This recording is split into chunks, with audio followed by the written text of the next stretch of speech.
I will introduce to you my colleagues, but Moira is online. Hello? Moira was on the line also, I believe. Yes, we saw her online. Arun, can you connect? Moira, can you confirm your presence?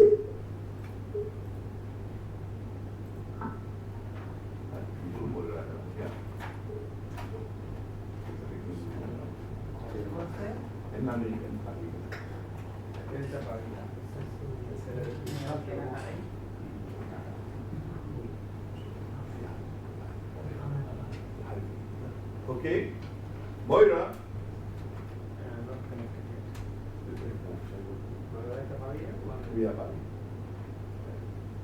Hello.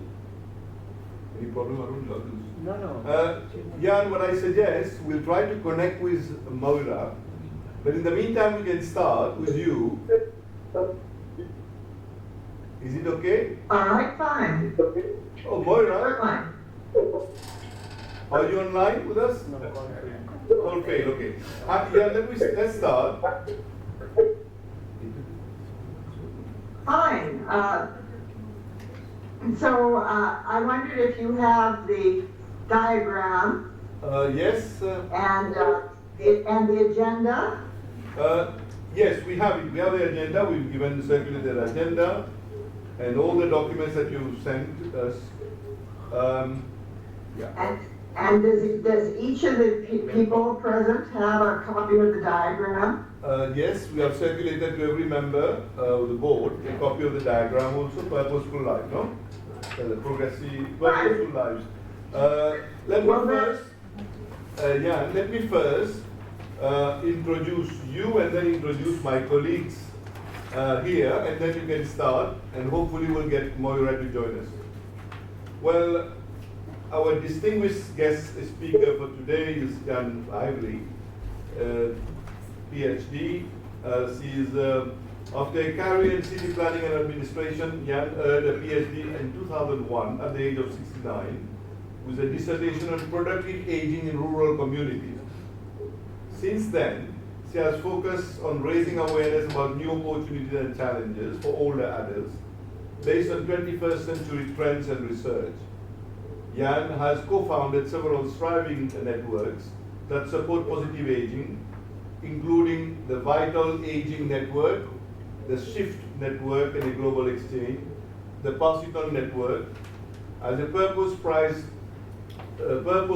Fellow, she is nationally and internationally recognized presenter and consultant for programs that engage other adult leadership and support meaningful work, paid or unpaid, through the last breath. That's wonderful. That's very inspiring, yeah. And academic degrees were earned at Harvard University and the University of Minnesota. Last September, she was profiled in a Forbes article titled, "The Serial Entrepreneur. Is there life after 50? The answer is yes. I would consider you to be a social entrepreneur, not a serial, but social entrepreneur." Thank you, Jan. I hope I made given justice to you. And I have one. Yeah, let me, sorry, you want to say something? No, you go ahead. Yeah, let me introduce to you my colleagues who are part of the foundation, those who have been able to come today, and they are very eager to listen to you. I'll start with, on the right there, Arun, can you get the... Yes. Mr. Ramdat Jaddu was former minister. Can you, Ramdat, can you say yourself? Yeah, I'm very happy to be here this morning. And we've waken up. Yeah, okay. We have had to waking up very early this morning. And we appreciate that very much. And working in collaboration with you is my greatest pleasure and honor. And Mr. Jaddu was Unfortunately, I am not able to understand what the gentleman just said. It's not coming through, so it may be Parsu that you're going to need to just summarize what others say. Let me sum up. Mr. Ramdat Jaddu was former Minister of Education, Minister of Foreign Affairs, an educator, and is a member of the foundation, since the beginning, you know. So this is he's one member with us here, and he's a senior citizen. Then the next person on my right is Mr. Nitin Basardala. He's the secretary of our foundation. He's a qualified trustee, and he's the secretary. Then on my left, we have another former Minister of Youth and Sports and also Minister of Tourism, Michael Grover. Right? What do you do? Okay, sorry. You got it? Jan, you got it? Yes, got it. Hi. Hello? Okay. Then, Yes. next I have Dr. Right. Yeah.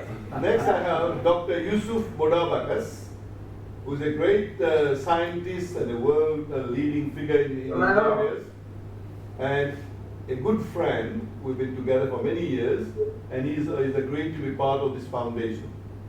Then next we have the only lady we have so far, but we intend to recruit more, is Rose.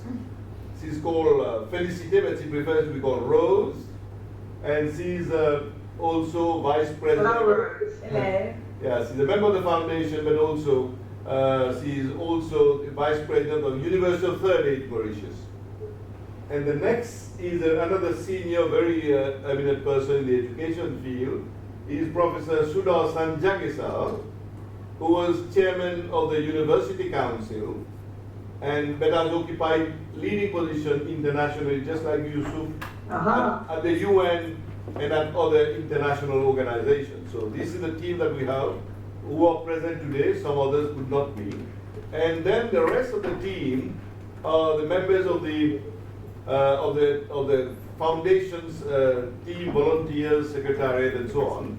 And you have Davini there, and then you have Zoya, who has been in touch with you. She's there. And then we have Lilith and Iswari. And we have two faculties from the university. Hello. We are currently at the university, Amity University in Mauritius. We are using their facilities, and we have two faculties who have joined us, Agnes and Professor Ban. Okay, Jan? Yes, absolutely. Hello, hello. Glad to see you. And the young man who is capturing on the video here is Arun Arya, who is a web wizard. No, am I right? Wizard, okay. So he's trying to capture all of us. Thank you. I'm with you. We are with you now. The floor will be entirely yours because we want to listen to you.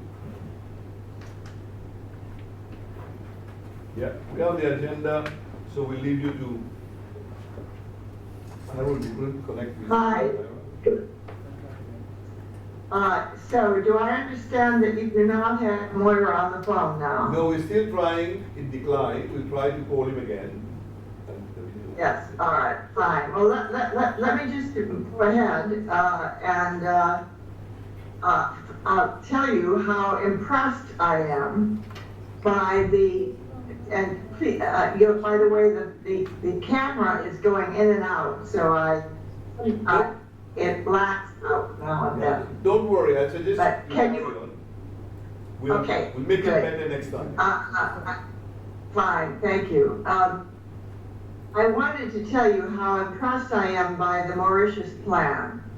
I think that you have developed a model for all of the countries. I think and I will be showing your plan to others because, and I'm very impressed by the fact that you have come out at the top of the Global Watch Index for Africa area in the last couple of years. Moira and I, Pamasu, have a hidden agenda. We are hoping that you will take the initiative to think about creating for Africa the same kind of organization that as ACAP, the Asia Pacific Consortium of Active Aging, because you obviously have the ability to think through and to provide leadership in this arena. Do you understand? Can you hear me now? Yes, we hear you very well. Good. Very good, good. So that's a challenge. Thank It's you. a challenge. I wanted to just look at this diagram with you. Okay. Was impressed by the introduction to the Mauritius plan that talks about participating fully in society and raising awareness about valuable productivity, promoting volunteerism, promoting cultural exchange, your objective number one, because I see that as really summarizing what our effort is with the Pass It On Network, which is to cultivate positive aging advocates from around the world who, yes, exactly, that's the diagram, yeah. Yeah, we'll look at the diagram and Yes.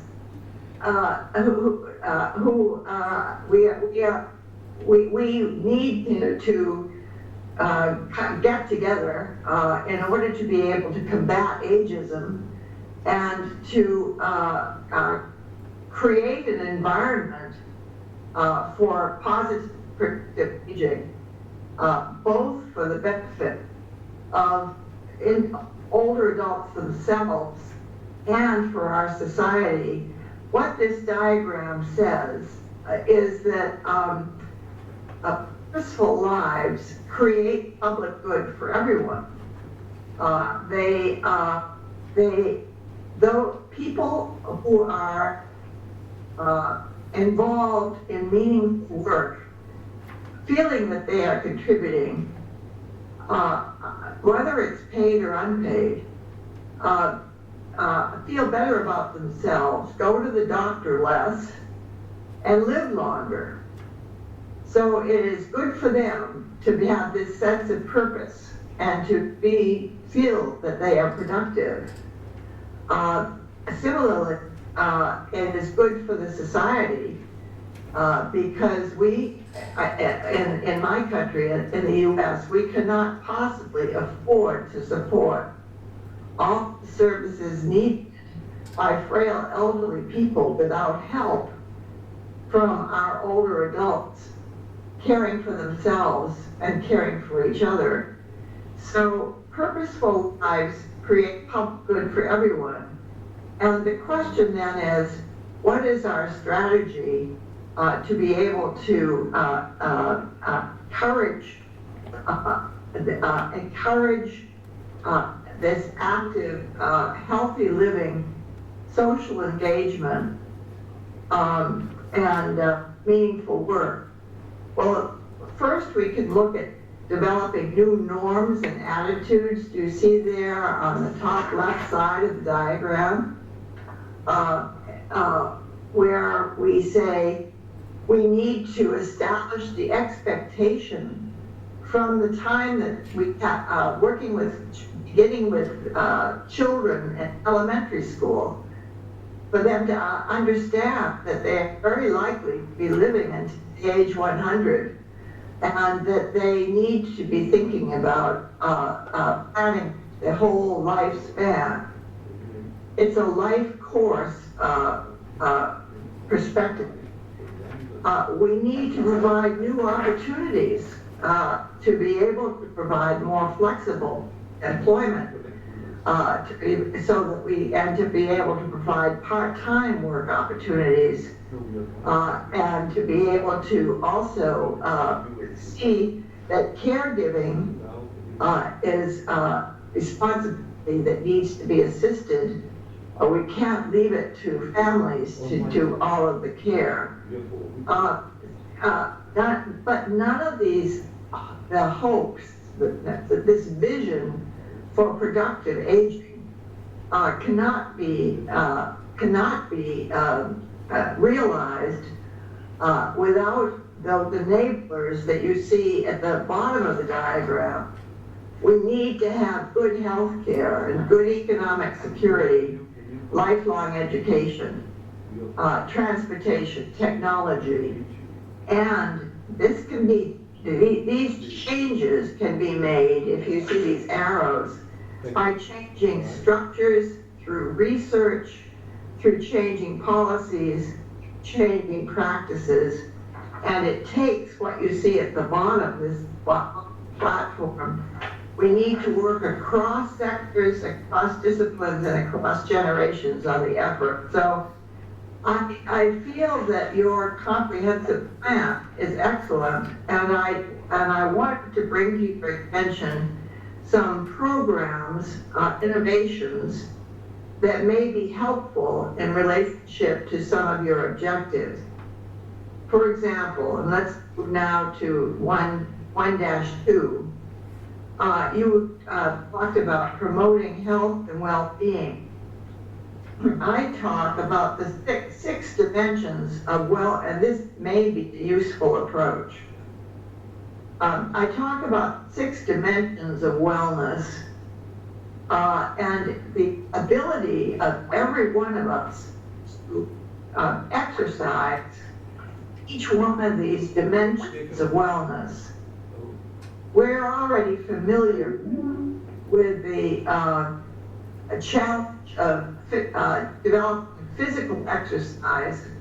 I'm, for example, this morning going to be at water aerobics. Tomorrow I'll be in the water again with my I Chi. We need to have regular exercise for each of us. Second, though, we need to think about mental wellness, and we now have all kinds of good websites for people to participate in brain games. Third is thinking about social and emotional exercise. We know that social engagement is critical to well-being. And I talk about vocational and spiritual exercise as well. So we have these approaches, and to have a comprehensive, healthy lifestyle, we need to think about exercising each one of those dimensions of wellness. The society, however, needs to think about 2 other dimensions. It's economic wellness and environmental wellness.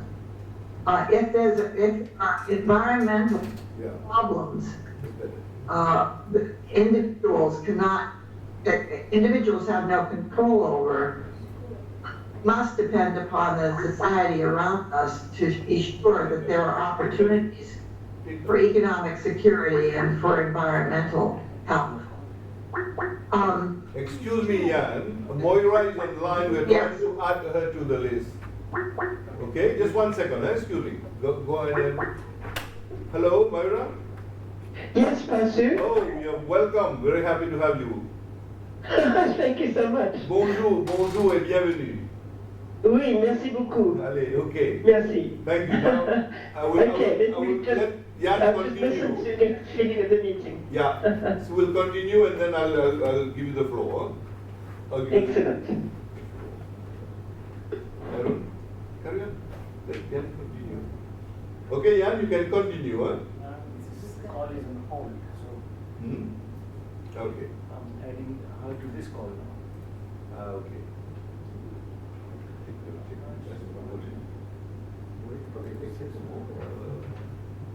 Don't hear anything.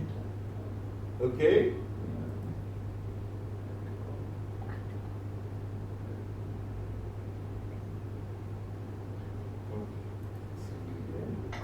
It's total silence for me. Now we are trying to connect both of you.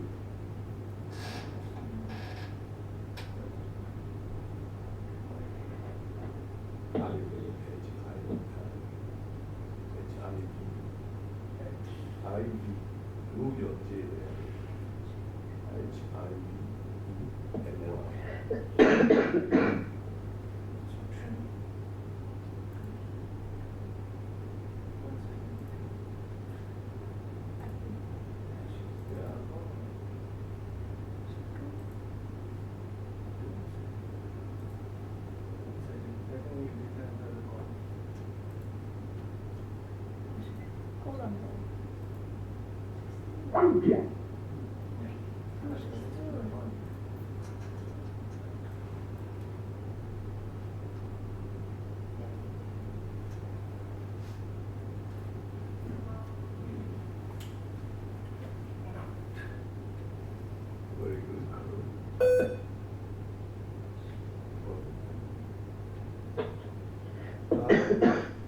we are trying to connect with Jan. Okay. Would you like to fill in for a few minutes until we connect her? Shall I just go off then for the moment? Yes, Arun, are you? Yeah, go ahead. We know I've introduced you to our friends here, and you might say a few words of introduction plus, and then Jan was presenting to us the brief that you sent, response to the Mauritius National Plan, Right. and giving us Right. the 6 dimension of well-being, right? Okay. And she was I can taking see that on my forward. screen. Yeah. Oh, good. Oh, can you? Hi, Jan. Are you there? We have both I- of you? Oh, I both can of see, you are I there can now. see Jan and I can see Pasu, but he's Very got a frozen image. Yes. Okay, let's carry on, better we have it. We'll carry on. You will see that. Super. Yeah, very good. So, All right, fine. I'm so glad that there is that we have the additional person here. yes. And I'm feeling that this may not be the best way of communicating. I do want to tell you about the Advocacy Leadership for Positive Aging curriculum. It's an online curriculum that is used with experienced service providers. It is for people who are providing service to the elderly, so that they will see the opportunities for positive, active, productive aging, but so that they will see themselves as advocates for their clients and help their clients to improve their own self-advocacy for self-management. This issue of shifting attitudes so that we look at strengths, the assets of older adults, and build on those assets so that we don't do things for people that they can do for themselves, but instead encourage them to be able to do more for themselves. How do we shift that from what we see as the current attitude, which is, I have services to provide, I will give them to you. You are in need of these services. Yeah. Beyond that, what we do is to enlarge the attitude of the service provider to say, my job is to help you do as well as you can with self-management, and I am going to empower you in that effort. So this 6-session curriculum we've piloted in 3 different kinds of situations with managers of public housing for older adults, with home care providers, with staff from different agencies for our Age-Friendly Communities effort. And in each case, what we found is that the service provider has a different perspective about who I am and what I do with my job. They also are able to connect with others in the course to work in teams, which is develop teamwork. But that I think is, when we talk about promoting health and well-being, basic to this is encouraging older adults, the elderly themselves, to find out where the resources are, to ask for those resources, to the greatest degree possible, to manage their own behavior. We have this motivation because we know that older adults have in many different forums where I've asked the question, what is most important to you? Older adults say, to make decisions for myself as long as I can do so. So this is an effort to promote what I call self-determination. And that is another point. To go along in this agenda, you talk about promoting technological advancement, and that is, I think, so important. We at Tacit Network are definitely interested in dramatically increasing the use of computers by the elderly. At this point, it is so helpful in finding resources for themselves. And if you have any secrets, any procedure, any way that you have found that is best for encouraging expanded technology use by the elderly, we will be delighted to know more about that. We'll share share that. information. We'll share that with you in due course. We are doing something. We'll share it with you. Carry on, Jan. Fine. A next point that you make is talking about enhancing this is in your objective 3, you want to enhance excuse me here. Protection and security. You want to promote enhanced protection and security of older persons. And I was very impressed by the fact that you are developing programs for planning for disaster preparedness. And we are doing that here. We also have been developing programs that help older adults recognize scams. Access to the internet, unfortunately, brings with it approaches from dishonest people who want to sell products and make money, and that is a form of elder abuse. So education in this area is very important. We have a rapid escalation of concerns about abuse in the home, and that has led to recent integration of elder abuse with other domestic violence education. But more training is needed for the general public.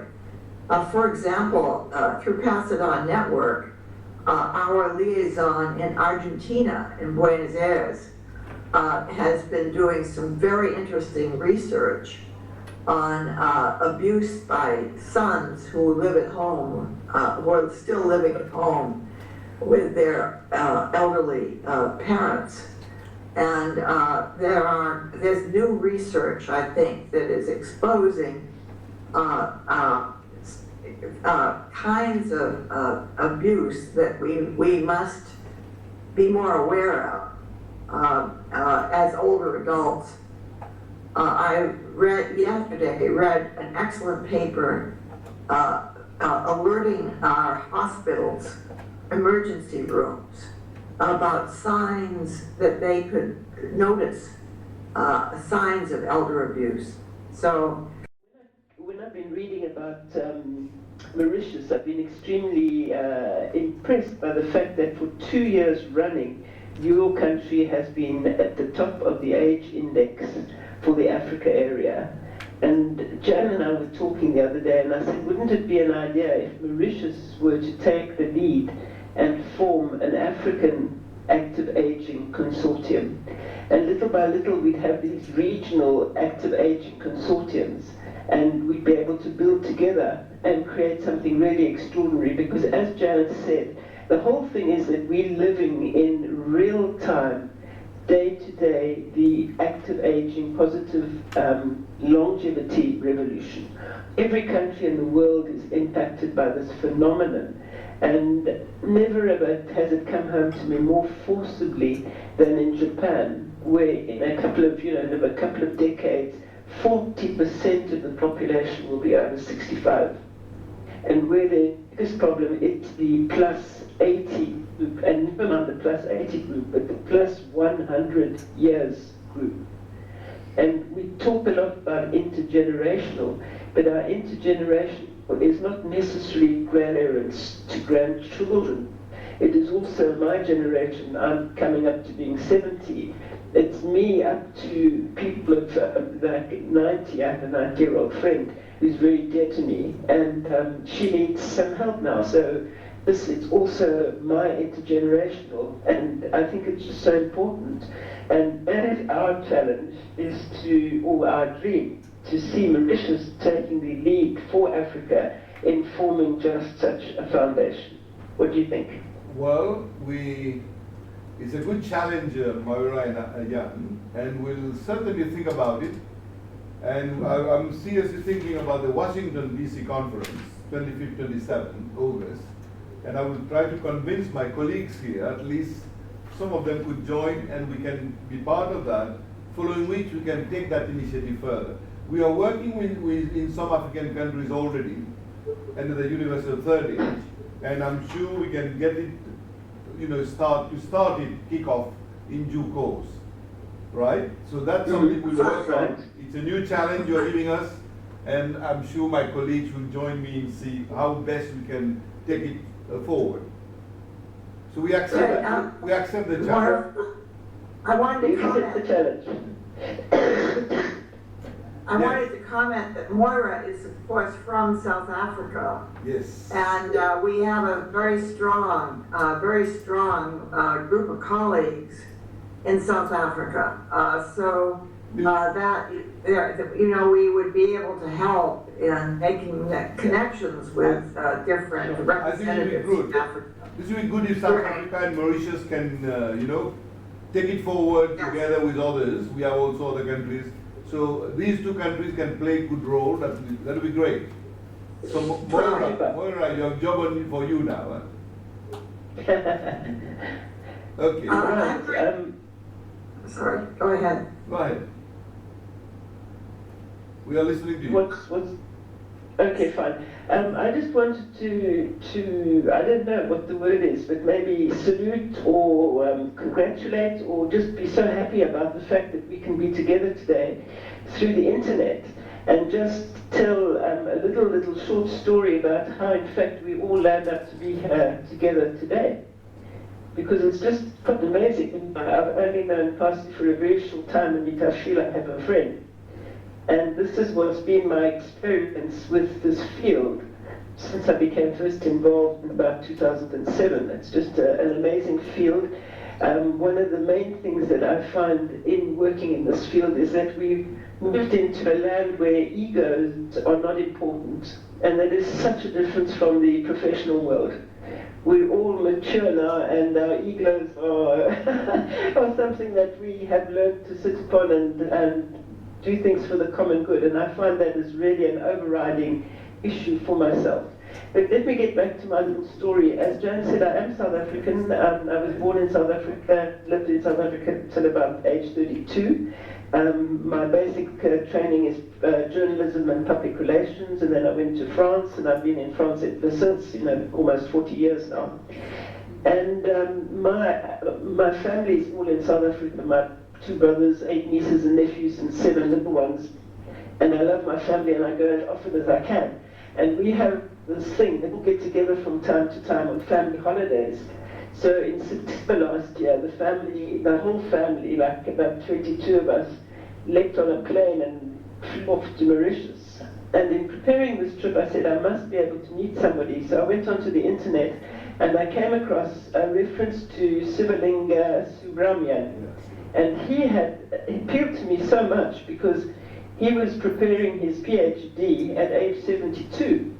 And in his introduction to this, he said, I just got to the stage and I'm much too young to retire. And that's exactly what I'm all about. We're much too young to retire. We need to get on with our lives. So I tried to contact him on the internet and didn't succeed. And this is the magic of the internet and the era in which we live. I phoned our Parsiton Network liaison in Iceland. He's called Hans Gudmundsson. And I said to him, Hans, through your university, Third Age University, don't you have a contact maybe in Mauritius? And he said, Mauritius, I've got my very good friend, Pasu. He's an amazing fellow. He's just started the third age university in Mauritius. I'll send him a mail straight away. So Hans sent a mail to Pasu, and Pasu replied immediately and said, I'd be delighted to meet you. And that's how we all land up being here together today. And Pasu came to see me, met my family, put me in touch as well with Sivalingam. And since then we've built this relationship, and that's where we are today. And I think that's also an appeal that I have to everybody, is just to, go ahead, make these contacts, because in our field, at our age, at our stage, everybody is very keen, that's our experience, Jan, isn't it? Everybody's very keen to share and to learn and to be stimulated. And just the fact to know that what you're doing in Mauritius, which I think is absolutely remarkable, and personally I haven't come across anything as remarkable as it is, because one of the major issues that's coming through more and more today is the question of community, building community, strengthening community so that people can live and stay at home, not at home in isolation, but at home in community. And this is a missing fact in every single nation. I can tell you, it was in the same story in Japan. It's definitely the same in South Africa. It's the same in the United States. And we all have to build community. It's like going back to another era, but we really do have to do that. And that was basically, what I wanted to say from my side. I just enjoy the work that we're doing so much, and working with Jan is just a joy. And I'm so happy to have you in our network, and let's go on and do great things together. Thank you very much, Moira. That's very, very, encouraging, but also very touching. Thank you very much. And you put it so beautifully, like a well-experienced journalist. Pasu, there's just one thing I want to share with you. Just let me get it. Oh. I can send you this as a link up. This is the poem that has inspired Jan and myself. Okay. I don't know if you mentioned it, Jan, earlier on. No. No, I haven't, no. Okay. So this is a poem of a Hopi Indian, and he wrote it when he was a traditional American Indian, and he wrote it when he was near 100 years of age. And the very last line of this poem says, "We are the ones that we have been waiting for." In other words, it's up to us now. There's nobody to pass the buck to. This is our generation, this is our act. And if we don't take it in hand, I don't know who else is going to take it in hand.